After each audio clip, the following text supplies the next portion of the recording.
అందరికీ నమస్కారం. నేను డాక్టర్ శిరీష, పల్మనాలజిస్ట్, శ్రీవారి హాస్పిటల్, ఆత్మకూరు. ఈరోజు మనం న్యూమోనియా గురించి మాట్లాడుకుందాం. న్యూమోనియా వల్ల చాలామంది చనిపోతూ ఉంటారు. ముఖ్యంగా చిన్నపిల్లల్లో ఎక్కువ మంది చనిపోవడానికి రెండవ కారణం న్యూమోనియా. అదేవిధంగా పెద్దవాళ్ళలో కానీ ఎక్కువ మంది డెత్స్ అవ్వడానికి న్యూమోనియా ఒక కారణం. న్యూమోనియా అంటే ఏంటంటే ఊపిరితిత్తుల్లో ఇన్ఫెక్షన్ కావటం, అంటే లంగ్స్లో ఇన్ఫెక్షన్ ఉంటుంది. ఈ ఇన్ఫెక్షన్ బ్యాక్టీరియా వల్ల కావచ్చు, వైరస్ వల్ల కావచ్చు, ఫంగస్ వల్ల కావచ్చు, ప్రోటోజోవా వల్ల కావచ్చు. ఎక్కువ మనము స్ట్రెప్టోకోకల్ న్యూమోనియా అని బ్యాక్టీరియల్ న్యూమోనియా ఎక్కువ చూస్తూ ఉంటాం. ఇంకా వేరే వేరే జీవులు కూడా ఉంటాయి, మైకోప్లాస్మా అని, లీజ్నెల్లా అని, హెచ్ ఇన్ఫ్లుయెంజా అని. కానీ ఎక్కువ స్ట్రెప్టోకోకల్ న్యూమోనియాస్ మనం చూస్తూ ఉంటాం. అదేవిధంగా వైరల్ న్యూమోనియాస్ అయితే కోవిడ్ న్యూమోనియా, తర్వాత స్వైన్ ఫ్లూ వల్ల ఫ్లూ న్యూమోనియాస్, ఇవన్నీ చూస్తూ ఉంటాం. అదే చిన్నపిల్లలు అయితే ఆర్ఎస్వి వైరస్ అని, దానివల్ల ఎక్కువ న్యూమోనియాస్ వస్తూ ఉంటాయి. అదేవిధంగా హెచ్ఐవి బాధితులు ఎవరైతే ఇమ్యూనిటీ కొంచెం తక్కువ ఉంటుందో వాళ్ళందరికీ ఫంగస్, క్రిప్టోకోకస్, కాక్సిడియోమైకోసిస్, వీటి వల్ల ఎక్కువ న్యూమోనియాస్ వస్తూ ఉంటాయి. అసలు న్యూమోనియా అంటే ఊపిరితిత్తులో ఇన్ఫెక్షన్ అని చెప్పాను కదా. ఆ ఇన్ఫెక్షన్ వస్తే మనకి ఏ విధంగా తెలుస్తుంది అంటే, బాగా దగ్గు వస్తూ ఉంటుంది. ఈ దగ్గుతో పాటు గల్ల ఎల్లో కలర్ కానీ గ్రీన్ కానీ, తర్వాత అప్పుడప్పుడు రక్తం పట్టడం కానీ జరుగుతూ ఉంటుంది. దీంతోపాటు జ్వరము 102 పైన, అంటే జ్వరం బాగా ఎక్కువ జ్వరం వస్తూ ఉంటుంది. జ్వరము, దగ్గు, కొంతమందికి ఆయాసం ఎక్కువైపోయి ఉంటుంది. ఆయాసము, ఛాతీ నొప్పి, ఎటువైపు అయితే న్యూమోనియా ఉందో దాని మీద ప్లూరిటిక్ పెయిన్ అంటారనమాట, అక్కడ బాగా నొప్పి వస్తూ ఉంటుంది. ఇదే కాకుండా కొంతమందికి ఎగ ఊపిరి వస్తూ ఉంటుంది. చిన్నపిల్లలు అయితే ఎగ ఊపిరి అంటారు, బాగా ఊపిరి ఎక్కువ తీసుకుంటూ ఉంటారు, కష్టంగా ఊపిరి తీసుకుంటూ ఉంటారు. అది పెద్దవాళ్ళు కానివ్వండి, చిన్నపిల్లలు కానివ్వండి.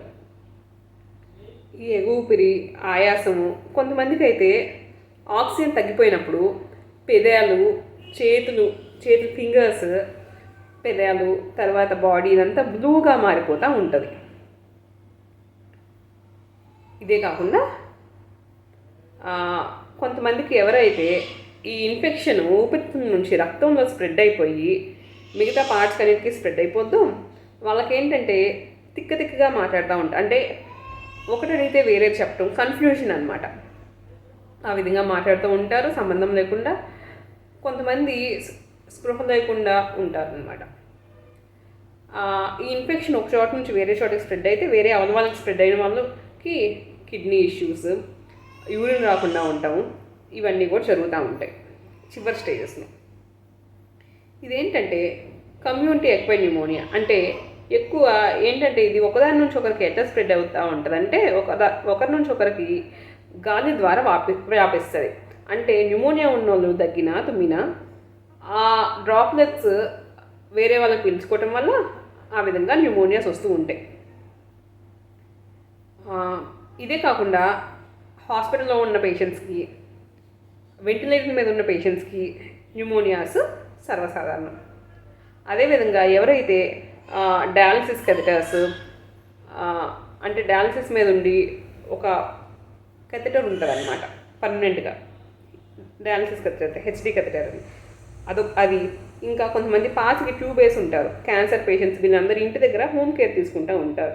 అటువంటి వాళ్ళకి న్యూమోనియాస్ ఎక్కువ వచ్చే ఛాన్స్ ఉంది. వీటిని హెల్త్ కేర్ అసోసియేట్ న్యూమోనియాస్ అంటారు.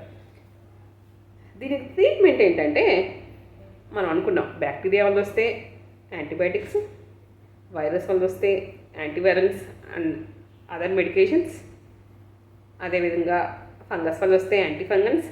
ఇదే కాకుండా కొంతమందికి ఆక్సిజన్ అవసరం వస్తే ఆక్సిజన్ ఇస్తారు. కొంతమందికి మనము కొన్ని వైరల్ న్యూమోనియాస్ చూస్తూ ఉంటాం, సైటోకైన్ స్టార్మ్ ఇవి వచ్చినప్పుడు యాంటీ ఇన్ఫ్లమేటరీస్ ఇవన్నీ పెడుతూ ఉంటారు.